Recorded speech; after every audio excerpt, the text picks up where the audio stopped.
Welcome to my YouTube channel. Basically, I know exactly how we're going to heal the world. They say you heal the world by healing yourself. Because we all have different traumas, we all have different experiences, we all somewhat require different things for healing, but I don't think that's the case anymore. I think I know exactly how we are going to heal ourselves. But let's start with the problem. The world is in extreme imbalance. People are taking more than they need. They're using more than the earth can sustain itself. Everybody's not being equally valued. And equality doesn't mean the same thing. It means both parties are getting exactly what they need. I think we have a problem of honoring differences, of honoring opposites, which is interesting because there's the law of opposites. If there's light, then there must be dark. If there's hot, then there must be cold. If there's this, there must be that. So when it comes to men and women, there's man and there's woman. But here's the problem. There's a lot of discourse around man and woman, a woman needing this and a man needing that, and the right way for a man to be, and what a soft feminine looks like, and women should be in their feminine and men should be in their masculine, and all the hoop to buy, and men are logical and women are emotional. I think we're complicating it and simplifying it at the same time. We're complicating it by generalizing it when the solution is simple. Women are emotional, men are logical. That's a myth. Humans are both emotional and logical. Humans are both capable of emotion, feeling their emotions, honoring their emotions, acting from emotion. And they're also capable of thinking, intellectualizing, honoring their thoughts, acting from their thoughts, believing their thoughts. The idea that men are logical and women are emotional is speaking to a phenomenon that is not simply about man and woman, but about the energy that they represent. Because we all know there's yin and yang, there's the divine masculine and the divine feminine. I believe all humans have both divine masculine and divine feminine energy within them. The thing is, the balance happens when we honor both sides. This is why men and women need each other, because men inherently carry masculine energy. Whether they operate from it or not is not what I'm talking about here.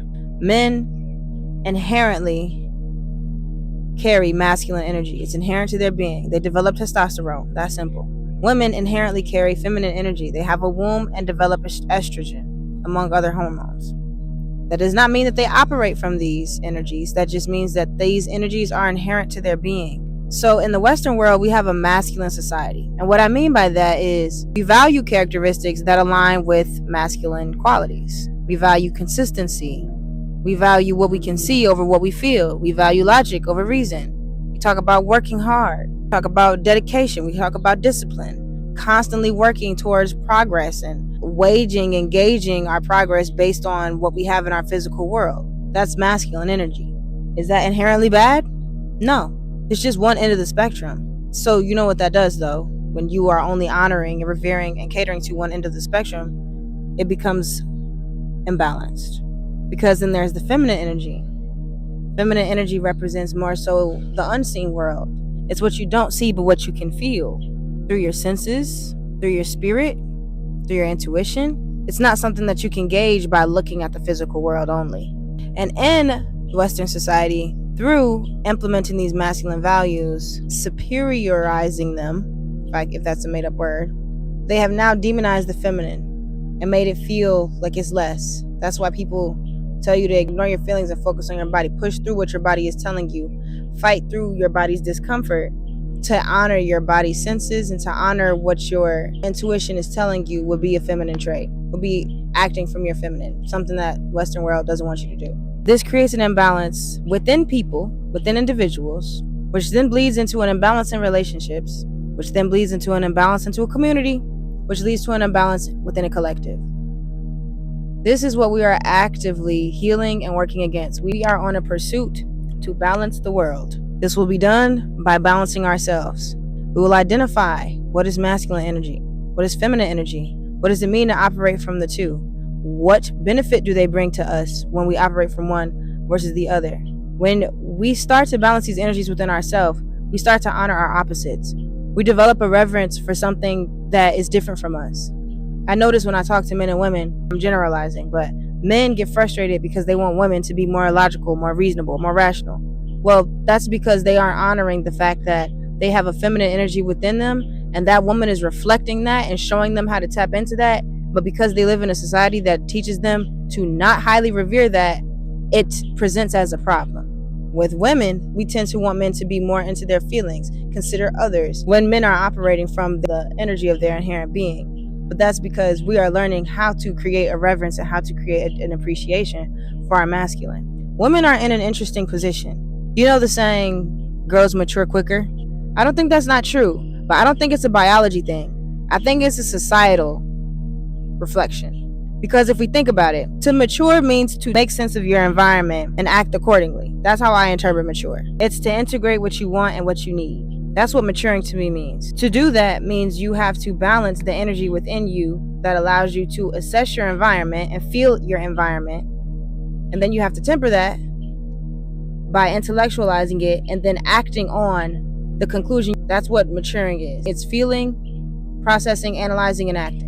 I believe the reason we do this is because women are born with feminine energy. It's inherent to their being, but they're born into a masculine society. You know what that forces them to do? Integrate the two energies quickly. They don't have a choice. Men are born with masculine energy inherent to their being, but then they're born into a masculine society. You know what that does? Sit them in their masculine. They have no room to integrate both energies. Even if they were in a home environment that allows them to integrate the two, they step out into the world that teaches them to suppress that or to ignore that.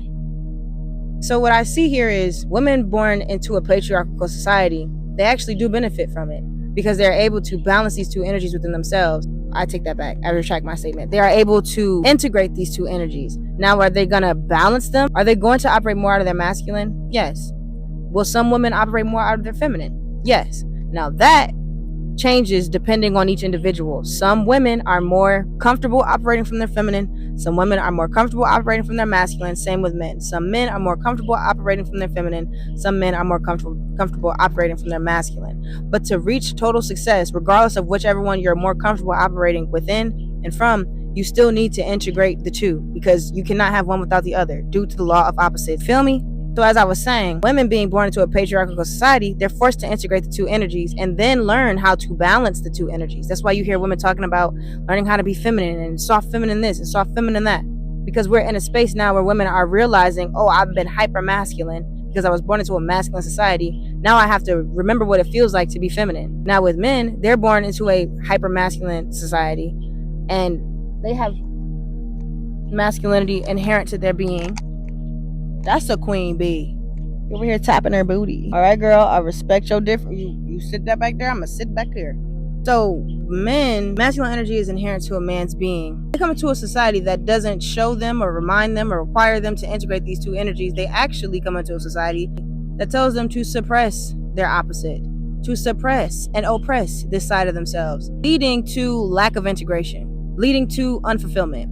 This is why we now have men trying to tap into their feminine by having all of these, we talk about these podcast conversations. I actually think it's good that men have all these podcasts and they are now learning the art of conversation because women are so good at that. That's how we get to conclusions because we have feelings and we process them, we introspect and we move on. Men are learning how to do that. Women are frustrated because we're born into a society that has given us no choice to do that. Men come into this and they're trying to learn how to do it. They don't have the blueprint. They are actively learning in these environments, in these rooms. It's okay to have feelings. It's okay to share my feelings. And the only way I can get better is if I do that. Introspect and learn them. But they are at a disadvantage because they are coming into the world. They're coming into the world without a space to do that. So they are kind of like a fatherless, motherless child who's just figuring out how to walk as they go. They don't have anybody showing them how to do it because they're learning from scratch. This is why as women, we do have to be patient with men in patriarchal societies. Because what's funny is they kind of have created this problem within themselves. Now, the structure and system that we're within, I'll talk about that later. But the structure and system that we're in is what has created this conundrum for them. Ironically, they're the only ones who can change this problem. Their masculine ancestors are the ones who created this society, and that's what they're in. But what I think is funny is men will only progress in a matrix. That was disrespectful.